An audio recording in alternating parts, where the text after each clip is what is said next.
Joining me now in the studio to discuss the issue of religious freedom is the Shadow Attorney General and Shadow Minister for Indigenous Australians, Julian Leeser. Thanks so much for your time. I know Good to be with you, Ken. You've picked up particularly concerns out of faith-based groups, churches across the nation when it comes to a report put together by the Law Reform Commission. It is only a report to government. Why is it such a worry to you and the churches? Well, this is an unprecedented letter by a whole group of faith leaders across the faith spectrum of Australia, Christians, Jews, Muslims, of every denomination within those particular groups, who have written basically complaining about the government's attempts to water down protections that they've had in terms of their right to choose the staff that they have in their schools. Would you say it's the government's attempts, even though it's the Law Reform Commission that's put forward these proposals? It's not government policy yet. The government has set the terms of reference for this inquiry. The government chose a special commissioner to undertake this inquiry. These issues have been around a long time, and I can't remember a report that is so deaf to the concerns of faith leaders, particularly because part of this report was really designed to work out, what are the protections that parents and schools need in terms of creating communities of faith in those schools. That's why parents choose faith-based education for their children, because they want their children to be educated in accordance with their faith tradition. They want their children to experience a faith community, and that's what the schools themselves are looking to provide. And you can only have a faith community if you have a critical mass of people who are supporters and adherents to that community. What the Law Reform Commission proposes is effectively that the only people that you can mandate are of that faith tradition are effectively the Minister of Religion and the religious education teacher.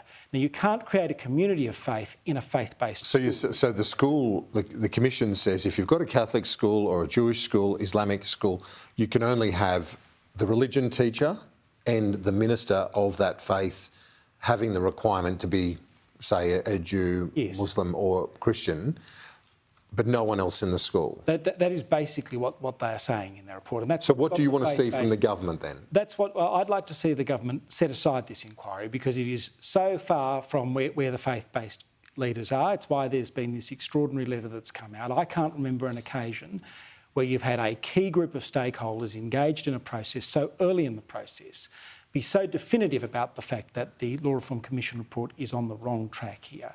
Because what the faith-based schools want to be able to continue to do is something they've always been able to do, which is to create communities of faith.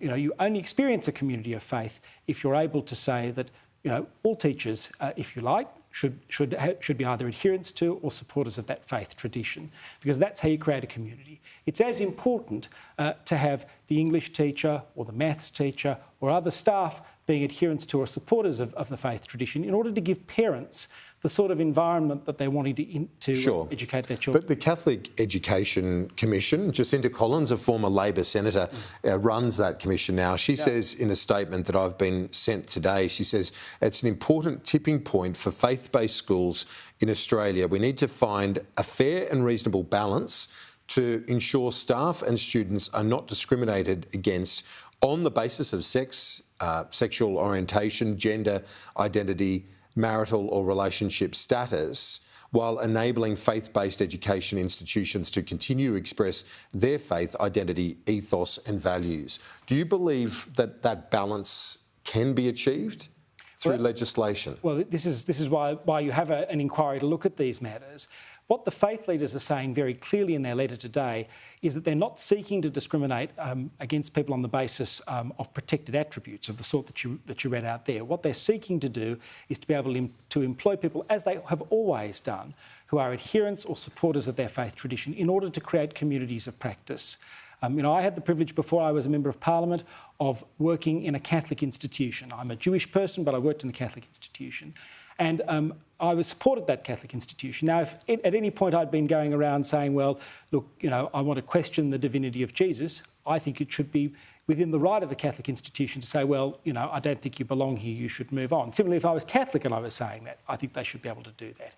If you're going to create a community of practice, if you're going to allow people to carry on a faith tradition, if you're going to have real parental choice between the government system and the faith-based system and other independents, you've got to enable a community of faith to flourish. Is there anything within the Law Reform Commission report that you believe has merit and that the government could use as the basis upon which to find that balance that you're talking about? Well, I think it's very hard to see merit at this point when you've got the faith-based leaders from so many different faith communities effectively condemning a report where they say that the balance is completely wrong and it's something that they've been able to do for generations that is under serious threat from these suggestions by the Law Reform Commission. We're almost out of time. Finally, are you still a supporter of the Voice to Parliament? I've been a long-term supporter of the Voice. So you wanted to see it happen? I've been very clear about this, Kieran. I do. But what I wanted to see the government do is to provide Australians with the detail, to engage properly in this process, to answer the questions that Peter Dutton and I have been asking them, to establish proper processes around dealing with the amendment and to look at what this national body will actually... But it hasn't diminished your support? Well, I believe in the principle that it is a good thing that we consult Indigenous people on the policies and laws that affect them. But I think the government's handling on this leaves a lot to be desired. Julian Leeser, appreciate your time. We'll talk to you soon. Thank you.